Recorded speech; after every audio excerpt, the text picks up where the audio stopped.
ألهاكم التكاثر حتى زرتم المقابر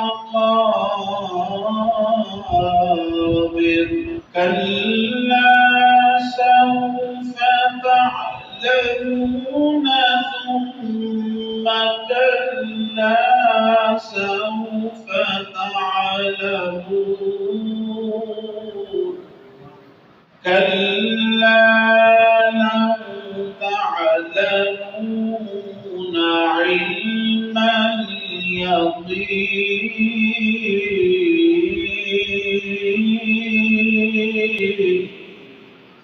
لترون الجحيم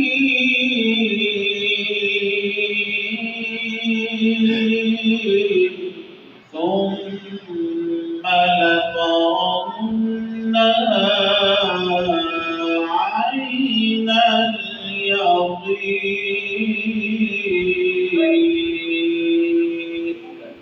ثم لتسألن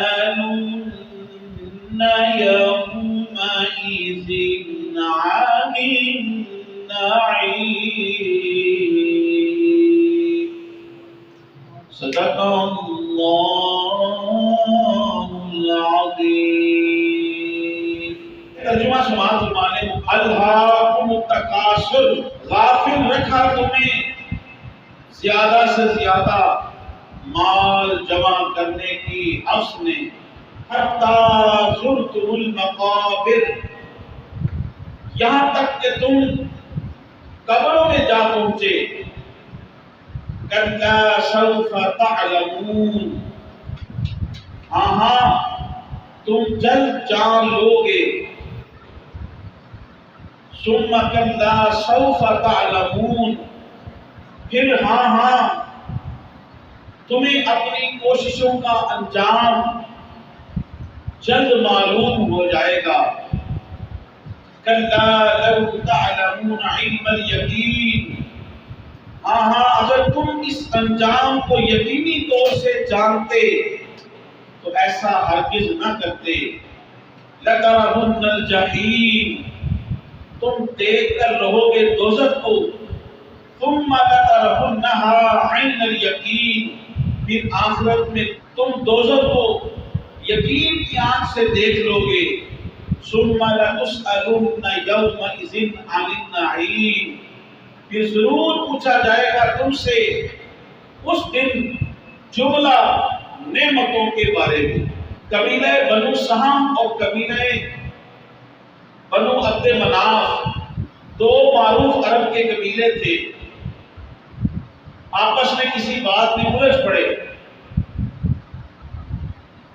ہم میں سے کس قبیلے کے پاس مال زیادہ ہے، افراد کس کے پاس زیادہ ہیں؟ کثرت مال اور کثرت افراد عزت کا معیار ٹھہرا۔ چنانچہ انہوں نے اپنے مال کو اور اپنے افراد کو گننا شروع کیا۔ ہمارے مال اور ہمارے اولاد افراد زیادہ ہیں، یہاں تک کہ جو لوگ فوت ہو گئے تھے انہوں نے ان کی قبروں کو بھی گننا شروع کر دیا تاکہ اس کی گنتی کو انکلوڈ کر کے جمع کر کے ہم اپنے افراد کی زیادتی اور کثرت کو ثابت کر سکیں۔ اللہ پاک نے قرآن مجید کی آیت مبارکہ اتاری، الہاکم التکاثر، تمہیں کثرت کی آرزو نے ہلاک کر دیا۔ حتی زرتم المقابر، یہاں تک کہ تم قبروں میں بھی جا پہنچے۔ اس کے اب دو معنی، ایک تو اپنی کثرت افراد کو ثابت کرنے کے لیے قبروں میں گئے اور قبروں کو گنا، اور دوسرا اس کا معروف معنی کہ مال، اولاد اور طرح طرح کی کثرت کی آرزو میں انسان نے ساری زندگی گزار دی۔ حتی زرتم المقابر، یہاں تک کہ قبروں میں جا پہنچے۔ کثرت کی آرزو کے پورا کرنے کے چکر میں حلال و حرام کی تمیز بھول گئی، اللہ کے احکامات بھول گئے، پیارے رسول صلی اللہ علیہ وآلہ وسلم کے فرمودات بھول گئے، حضور کی سنت بھول گئی، اور انسان نے وہ کام بھی کر ڈالے جس سے اللہ اور اس کے رسول نے منع کیا۔ یہاں تک کہ کثرت کی آرزو نے اور حل من مزید اور کی آرزو نے ہمیں اصل مقصد سے ہٹا دیا، حتیٰ زرتم المقابر، یہاں تک کہ ہم نے قبروں کو دیکھ لیا اور قبروں میں پہنچ گئے۔ نبی کریم صلی اللہ تعالی علیہ وآلہ وسلم نے ارشاد فرمایا، انسان کہتا ہے مالی مالی، میرا مال میرا مال، ہر وقت یہی پکارتا ہے، لیکن انسان کا مال فقط وہ ہے جو اس نے کھایا ہے، وہ انسان کا مال ہے۔ جو اس نے پہن لیا، پرانا کر دیا، وہ اس کا مال ہے۔ جو انسان نے چھوڑ دیا وہ اس کا مال نہیں، وہ تو اس کے وارثوں کا مال ہے۔ انسان کے لیے مال وہی ہے جو اس نے کھا لیا، پی لیا، اپنے ہاتھ سے صدقات و خیرات کر دیے، یہاں تک کہ ایک بہترین مال رکھنے والا، بہت زیادہ مالی ایسٹ رکھنے والا شخص جب دنیا سے رخصت ہوتا ہے، اسے اپنے گھر کی چارپائی بھی نصیب نہیں ہوتی، جس نے بڑے مخملی بستر خریدے، مخملی آرام دہ چیزیں خریدی، اس کے بعد اس کو گھر کی چارپائی بھی نہیں دیتی، وہ بھی مسجد سے لانی پڑتی ہے۔ تو انسان کے لیے یہ سورہ مبارکہ بڑی قابل فکر ہے کہ انسان کثرت کی آرزو نے تمہیں یہاں تک پہنچا دیا کہ نہ نماز کی فکر، نہ قربانی فرض ہے قربانی کی فکر، زکوٰۃ فرض ہے اس کی فکر نہیں، حقوق کی جو اللہ نے فرائض انسان کے اوپر واجب کی اس کی فکر نہیں، یہاں تک کہ انسان نے قبر کو دیکھ لیا اور پھر چارپائی بھی مسجد سے آتی ہے۔ حضرت میاں صاحب رحمۃ اللہ علیہ نے فرمایا، چاند دیواری چاند دیواری ڈرونا بنیا تے حق نالاں تے ڈردے جنہ نہیں تو پاپ کمائے کتنے نے تیرے گھر دے۔ رومی کشمیر میاں صاحب رحمۃ اللہ فرماتے ہیں کہ یہ انسان اپنے بچوں کے لیے، بہن بھائیوں کے لیے انسان پاپ بھی کما لیتا ہے، اللہ تعالیٰ محفوظ رکھے، لیکن آپ نے معاشرے میں دیکھا کہ جاتے ہوئے اس کے بچے اس کو ہاتھ بھی نہیں لگاتے، پتہ نہیں ایسے ڈرتے ہیں اسے، غسل دینے کے لیے بندے بلوائے جاتے ہیں، ڈھونڈے جاتے ہیں، اس کو ہاتھ نہیں لگاتے۔ تو میاں صاحب نے فرمایا کہ چاندی والی ڈرونا بنیا، یہ انسان ایک ایسے ڈرونا بن جاتا ہے۔ اس لیے انسان کو ان چیزوں کی فکر کرنی چاہیے۔ اللہ نے مال دیا ہے، ہر سال اس کی زکوٰۃ ادا کیا کرے، ہر سال بزدلی کے ساتھ قربانی کیا کرے۔ جو انسان کے اوپر زندگی میں ایک مرتبہ حج فرض ہے اسے فوراً ادا کرے۔ نبی کریم صلی اللہ تعالی علیہ وآلہ وسلم کی حدیث پاک ہے، فرمایا کہ اگر انسان کو ایک ایسی وادی دے دی جائے جو سونے سے بھری ہو، وادی کسے کہتے ہیں؟ دو پہاڑوں کے درمیان جگہ، فرمایا سونے کی وادی دے دی جائے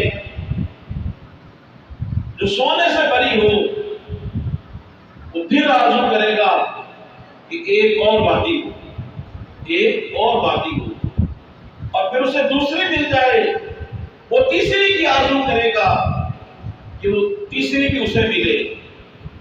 اور ایک حدیث پاک کے اندر فرمایا، مال اور دولت کا حریص اور لالچی انسان وہ اپنے دین کی اتنی تباہی کرتا ہے کہ جتنا بھوکا بھیڑیا اسے جانوروں کے، بھیڑ بکریوں کے ریوڑ میں چھوڑ دیا جائے بھوکا ہو، فرمایا وہ بھوکا بھیڑیا بھیڑ بکریوں کے ریوڑ میں اتنی تباہی نہیں بچاتا جتنی مال اور دولت کا حریص انسان اپنے دین اور ایمان کی تباہی پہنچا دیتا ہے۔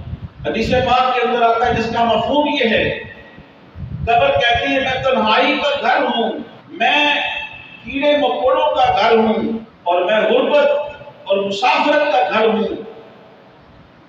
تو قبر بندے کو روزانہ پکارتی ہے کہ میرے اندر روشنی کا سامان کر کے آ، میرے اندر راحت کا سامان کر کے آ۔ اور قبر کی روشنی اور قبر کی راحت کیا ہے؟ اللہ اور اس کے رسول کے احکامات پہ عمل پیرا ہونا۔ یہ نبی کریم صلی اللہ تعالیٰ علیہ وآلہ وسلم نے ارشاد فرمایا، نہیتکم عن زیارت القبور، میں تمہیں قبروں کی زیارت سے روکتا تھا۔ ابتدائی دور تھا، لوگ قبروں کو پوچھتے تھے، جہالت تھی۔ جو اسلام کی تعلیمات عام ہونا شروع ہو گئی، لوگوں کو پتہ چل گیا یہ خدا نہیں ہے، اسلام لے آئے لوگ، تو حضور نے پہلے روکا، پھر فرمایا نہیتکم عن زیارت القبور، میں تمہیں قبروں کی زیارت سے جانے سے روکتا تھا، فزوروہا، اب تم قبروں کی زیارت کیا کرو کیونکہ اس سے فکر آخرت بڑھتی ہے۔ حضرت سیدی شیخ عبد القادر جیلانی غوث پاک رضی اللہ تعالیٰ عنہ آپ فرماتے ہیں کہ جاؤ اور قبرستان میں جا کے ٹوٹی پھوٹی ہوئی شکستہ قبروں کو دیکھو، کتنے کتنے حسینوں کو مٹی نے خراب کر دیا ہے، جو اپنے بدن پر ایک چٹکی اور ذرہ برابر مٹی نہیں پڑنے دیتے تھے، پسینے کا ایک قطرہ ان کی پیشانی پہ نہ آتا تھا، آج ان کی قبروں کے نام و نشان مٹ گئے۔ فرمایا کہ ٹوٹی ہوئی شکستہ حال قبروں کو بھی دیکھو، وہ بھی فکر آخرت اور یاد آخرت دلاتی ہیں۔ کتنے مخملی بستروں پہ سونے والے، خوبصورت چہروں والے، ناز اور نخرے سے بھرنے والے، آج ان کی قبروں کے نام و نشان نہیں۔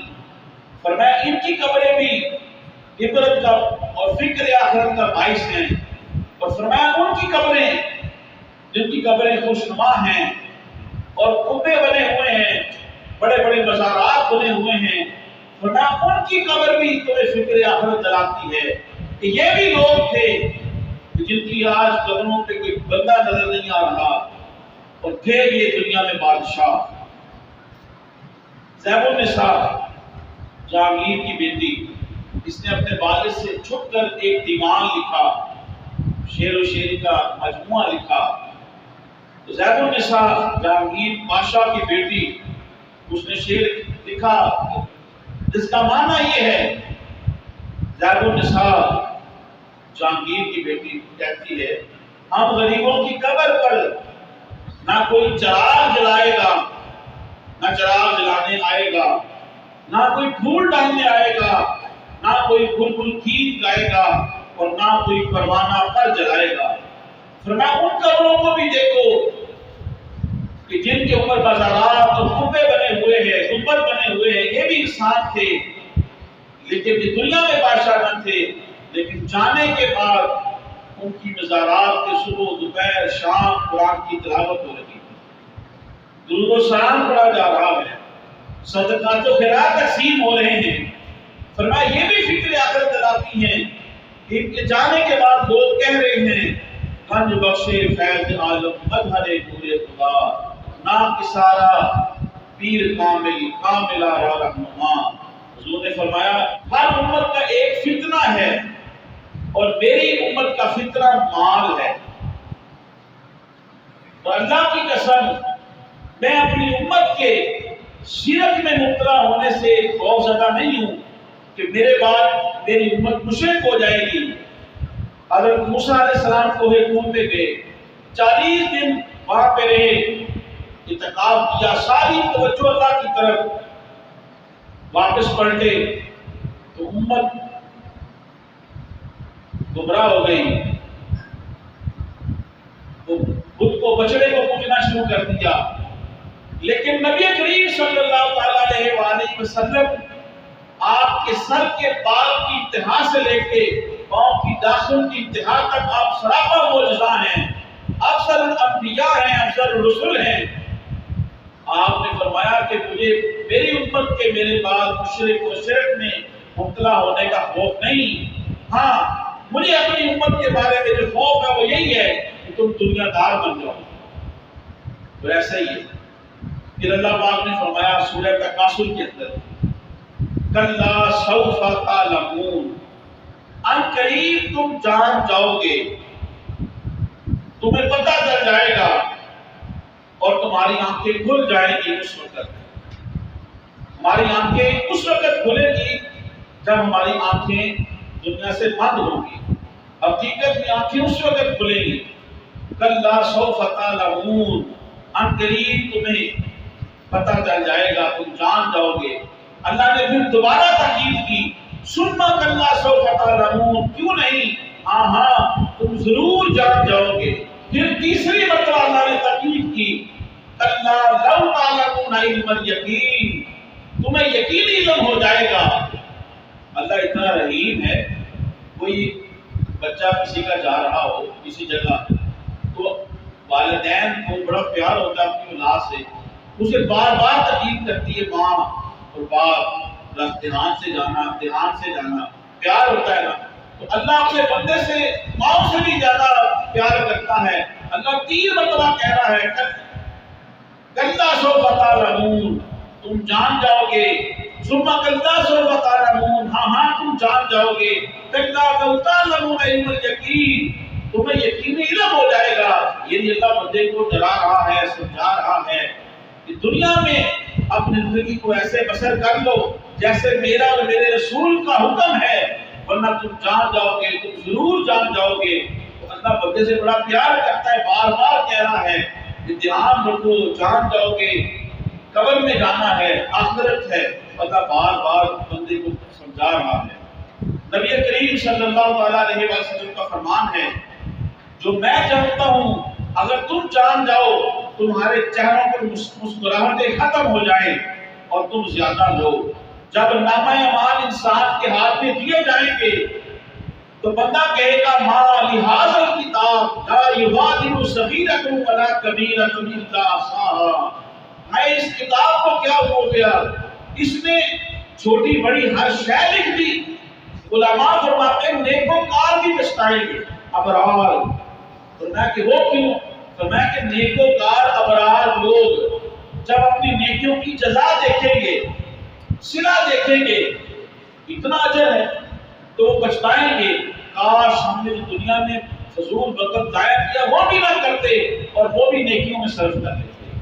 پھر اللہ پاک نے سورہ تکاثر میں فرمایا لا ترون الجحیم، تم ضرور جہنم کو دیکھ کے رہو گے۔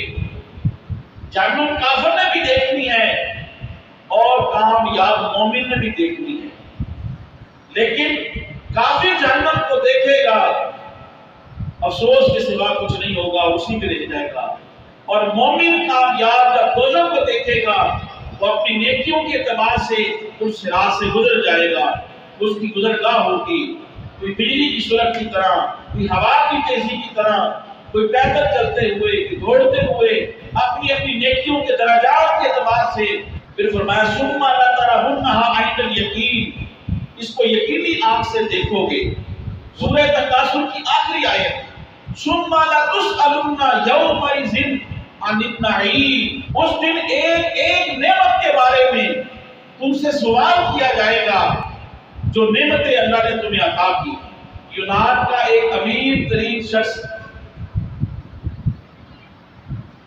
اس کو امیر ترین جو لسٹ ہے اس کے اندر اس کا نام ہے، اس کو بیماری یہ تھی کہ ہم آنکھ جھپکتے ہیں تو ہم آنکھ کھول لیتے ہیں. اس کو ایسے اس کے پٹھے کمزور ہو گئے تھے تو آنکھ بند ہوتی تھی, کھول نہیں سکتا تھا. جب اس نے کھولنی ہوتی تو ڈاکٹر مخصوص ٹیپ لگاتے اور آنکھیں کھلی رہتی, اور پھر جب اس نے بند کرنی ہوتی تو وہ ڈاکٹر مخصوص ٹیپ اتارتے اور آنکھیں بند ہو جاتی. اس نے پوچھا گیا کہ اگر اس بیماری کو دور کرنے کے لیے تمہیں کچھ دینا پڑے تو کیا ہوگا؟ اس نے کہا کہ میں اپنی زندگی کی ساری متاع مال و دولت دے دوں گا اور اس اپنی بیماری کو دور کرانے پہ خرچ کر دوں گا. یہ اللہ کی نعمت ہے.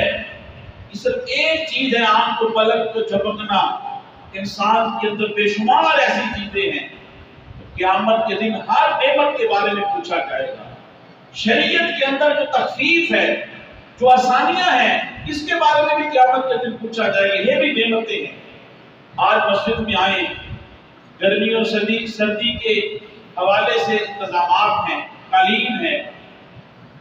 شریعت کے اندر آسانیاں, پہلے اوپر کے لیے کپڑے پہ ناپاکی لگ جائے اسے کاٹ دیتے تھے, جلا دیتے تھے. آج ہم کپڑے کو جلاتے نہیں ہیں, دھو ڈالتے ہیں. ان کے لیے عبادات کے لیے مخصوص جگہ, اس کے علاوہ عبادت قبول نہیں ہوتی تھی. آج ہم جہاں سفر میں جا رہے ہیں, نماز کا وقت ہوا, جگہ پاک ہے, ہم نے جائے نماز بچھایا, وہیں پہ سجدہ کر دیا, اللہ نے قبول کر لی. بے شمار ایسی چیزیں ہیں. تو شریعت کے اندر جو آسانیاں ہیں, اس کے بارے میں یہ بھی نعمت ہے. اللہ ہماری اتنی نعمتیں میں نے دی. تو بیمار تھا, کھڑے ہو کے نہیں پڑھ سکتا تھا, بیٹھ کے پڑھ لے, لیٹ کے پڑھ لے, اشاروں سے پڑھ لے. تو نعمتوں کے بارے میں پوچھا جائے گا. ثم لتسألن, کہ جو نعمتیں ہیں اس سے مراد رسول اللہ صلی اللہ علیہ وسلم کی نعمت ہے. یہ اللہ نعمت کے بارے میں پوچھے گا. امام باقر کہتے ہیں اس سے مراد حضور کی ذات ہے, کہ اللہ نے تمہیں اتنے قریب نبی دیے, اتنے قریب رسول عطا کیا, محمد رسول اللہ. تم نے ان کے احکامات کو کس طرح ہوا میں اڑا دیا, ان کی سنتوں کو تم نے کیسے جو ہے وہ ہوا میں بکھیر دیا, اور ان کی سنت کی پیروی نہیں کی, اس کے احکامات کی پیروی نہیں کی. تو حضور کے بارے میں پوچھا جائے گا. حضور اللہ کی نعمت ہے. اللہ پہلا سوال کرے گا, بندے بتا تو نے عمر کہاں گزاری ہے, تو نے عمر کہاں گزاری ہے, اس کو کیسے فنا کیا ہے, کیا اس کو چوکوں چراہوں پہ بیٹھ کر دنیاوی مختلف قسم کی لغو اور فضول باتوں میں گزاری ہے, گالی گلوچ میں گزاری ہے, کیسے گزاری ہے. اس کے بارے میں انسان کو پوچھا جائے گا, عمر کہاں گزاری ہے. دوسرا سوال جوانی کے بارے میں ہوگا. بتاؤ کہ یہ جوانی کیسے گزاری ہے. جوانی میں انسان کی آنکھ تندرست ہے, کانوں کی سماعت تندرست ہے, بولنے کی طاقت بڑی زبردست ہے, چلنے کی ہمت ہے, بیماری کوئی نہیں, انسان تندرست و توانا ہے. جوانی کے بارے میں پوچھا جائے گا, کیا دنیا کی محبت میں گرفتار ہو کے تم نے جوانی گزاری ہے, کیا اپنی نظر کو بدکاری کرتے ہوئے جوانی گزاری ہے, تیرے خیالات بہت تو نہیں گئے, تیری سوچیں آوارہ تو نہیں ہو گئی, تو نے زندگی کی جوانی کو کیسے گزارا ہے. در جوانی توبہ کردن شیوائے پیغمبری, فرمایا کہ جوانی میں توبہ کرنا پیغمبروں کا شیوا ہے, بہت بڑی نعمت ہے کہ جوان جب اللہ کی بارگاہ میں اپنی جبین نیاز کو جھکاتا ہے. اور تیسرا سوال اللہ تعالیٰ مالدار سے پوچھے گا, بتاؤ یہ مال تو نے کمایا کیسے تھا, کہیں کسی غریب کا خون تو نہیں نچوڑا تھا, رشوت تو نہیں لی تھی, جھوٹی قسموں سے سودا تو نہیں بیچا تھا, کسی کا حق تو نہیں پامال کیا تھا. پوچھا جائے گا پھر سے خرچ کیسے کیا. عجب بات ہے, شادی کے اوپر کنجروں کے اوپر لاکھوں روپے لٹائیں گے, لاکھوں روپے. میں یہ جو ہمارے ساتھ بیتی میں وہ بتا رہا ہوں. آپ نکاح بڑھانے کے جب لکھیں گے مولوی صاحب کو 5,000 7,000 10,000 مانگ لیں گے تو سارے سمجھدار بن جائیں گے. مولوی صاحب ہوتے ہیں کتنی فیس ہے, ادھر تو 500 روپے فیس ہے, ادھر تو 1,000 روپیہ فیس ہے. تو کنجروں کو لاکھوں روپے دے دیے ہیں. تو اگر ایک دیندار بندے کو 7,000 5,000 10,000 دے دو گے تو وہ تو نماز ہی پڑھاتا ہے نا, قرآن ہی پڑھتا ہے نا, وہ کنجر تو نہیں ہے نا, دعا ہی کرے گا نا. یہ وہ حقیقت ہے جسے یہ صرف اس مسجد کی جنرل بات ہے. پورے اسلام کے اندر اللہ ماشاءاللہ اچھے لوگ ہیں, لیکن یہ بات ہے تو سارے پھر سمجھدار بن جائیں گے۔ تو یہ اللہ کی بارگاہ میں پوچھ ہوگی، جب اتنے تمہیں لاکھوں روپے خرچ کیے ہیں، تو جب ایک کسی مسکین یتیم وہ آ گیا ہے، اس کے بارے میں پھر تمہیں ساری سمجھداریاں اور ساری عقل دانی اس کے سامنے یاد آ گئی، پوچھا جائے گا عمر کے بارے میں کہاں گزاری، جوانی کہاں گزاری، مال کمایا کیسے ہے، پوچھا جائے گا مال خرچ کیسے کیا۔ اور پانچویں چیز جو بخاری شریف کے اندر ہے وہ عالم کے بارے میں نے تمہیں علم دیا تھا، اس علم کو تم نے کیسے خرچ کیا، لوگوں کو بتایا نہیں، اس پہ عمل نہیں کیا۔ تو یہ پانچ چیزیں انسان اللہ قدم نہیں اٹھانے دے گا، پوچھے گا عمر کہاں گزاری، جوانی کہاں گزاری، مال کیسے کمایا، مال خرچ کہاں کیا۔ اور عالم، ان سے پوچھا جائے گا علم دین حاصل کیا، اسے لوگوں کو ڈلیور نہیں کیا، بتایا نہیں، اور پھر اس پہ عمل کیوں نہیں کیا خود۔ یہ پانچ چیزیں قیامت کے بارے میں پوچھی جائیں گی۔